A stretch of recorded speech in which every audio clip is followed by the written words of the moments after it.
I never thought much about fear. It always seemed like an abstract concept, something that happened to other people in movies or books. That was until that night, the night I was home alone and felt the cold fingers of fear wrap around my heart. It was a typical evening. The rain relentlessly tapped on my window,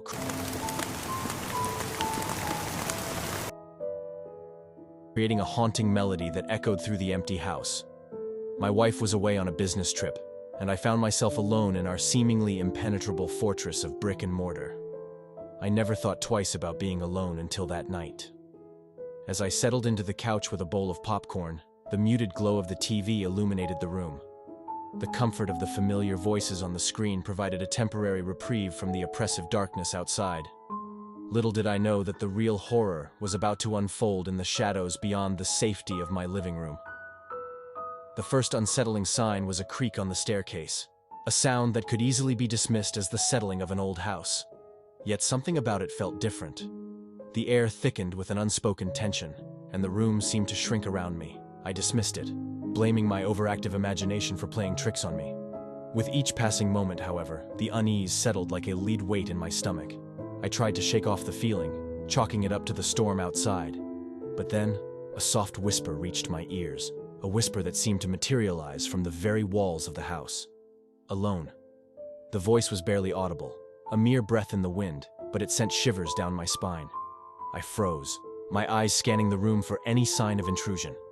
The house seemed to sigh, the walls exhaling a chilling breath that echoed the whisper.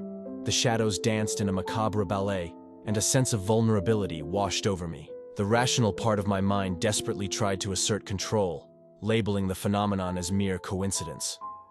Perhaps the wind carried a stray sound from the outside.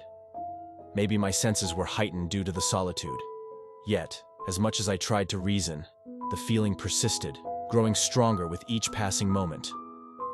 I decided to investigate, my steps hesitant as I ventured into the hallway. The silence hung in the air, interrupted only by the rhythmic patter of raindrops against the windows. As I reached the staircase, another creak echoed through the house. This time, it was undeniably deliberate, a haunting prelude to the nightmare that awaited. Alone. The whisper returned, this time louder, more insistent. I felt a cold breath on the back of my neck, but when I turned, there was nothing there. The house seemed to exhale again, as if mocking my futile attempts to escape the encroaching terror. I continued my descent into the darkness below. The basement, usually a mundane storage space, now held an air of malevolence. The dim light struggled against the oppressive shadows, casting eerie shapes on the walls.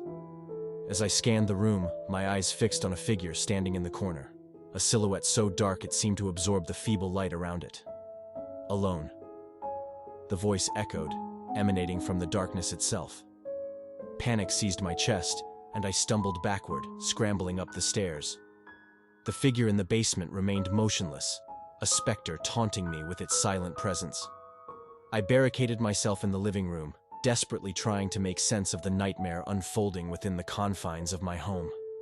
The rain intensified, drumming against the windows like a desperate plea for entry. The TV flickered, casting erratic shadows that seemed to dance in rhythm with the beating of my heart.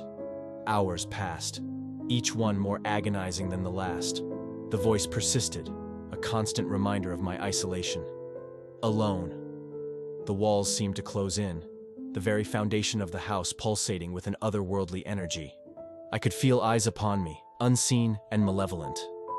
The air thickened and the temperature dropped, as if the house itself had become a vessel for something sinister. In a desperate attempt to break free from the suffocating grip of fear, I dialed my wife's number. The phone rang, each tone echoing through the empty house like a distant scream. No answer. I left frantic messages, begging her to return, oblivious to the fact that the real horror was not outside the house, but within its very walls. The torment continued unabated. Shadows twisted and contorted, taking on grotesque shapes that seemed to mock my sanity. The voice became a chorus, a cacophony of whispers that reverberated through the air, assaulting my senses. Alone. My mind unraveled, the boundaries between reality and nightmare blurring into a disorienting haze. I stumbled through the house, a prisoner in my own home, pursued by an unseen tormentor. As the first light of dawn crept through the windows, the oppressive atmosphere began to dissipate. The shadows retreated, the whispers fading into the background. The house, once a fortress, now bore the scars of an otherworldly invasion. I stood in the wreckage of my own reality, grappling with the remnants of a nightmarish ordeal. Days turned into weeks, and the memory of that night haunted my every waking moment.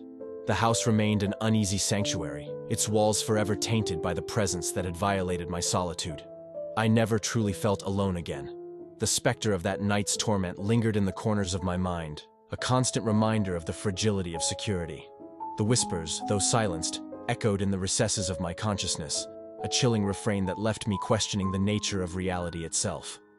And as I looked out into the night, I couldn't shake the feeling that, somewhere in the shadows, the stalker still watched, patiently waiting for the moment when I would be truly and irrevocably alone.